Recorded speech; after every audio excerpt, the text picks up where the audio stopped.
Alors en fait, on avait la dépression Alex qui a généré donc des vents très forts, on l'a vu sur la Bretagne. Et ce qu'il faut comprendre, c'est qu'autour de cette dépression, en fait, on a les vents donc vraiment qui tournent dans le sens inverse des aiguilles d'une montre.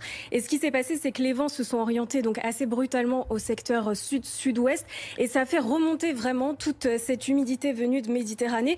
C'est vraiment ce qu'on appelle un épisode méditerranéen. Il faut savoir qu'à cette période de l'année, justement, la Méditerranée est assez chaude. On est vraiment à la sortie donc de l'été.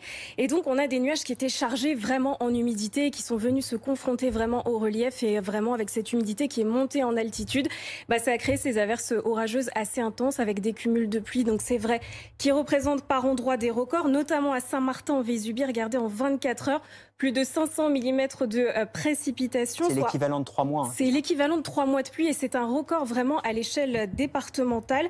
Et puis on a plus de 377 millimètres également du côté de Andon. Vraiment, donc on était vraiment entre 300 et 500 millimètres de pluie. Donc vraiment des records à l'échelle départementale. Juste pour comprendre, sur le département et pour mieux visualiser sur le département des Alpes-Maritimes, c'est l'équivalent de 190 000 piscines olympiques qui sont tombées en l'espace de 12 heures. Donc c'est vraiment énorme. Et par exemple, dans la vallée de la Vésubie, c'est presque 8 mois de pluie, l'équivalent de 8 mois de pluie à Paris qui sont là aussi tombés en l'espace de 12 heures.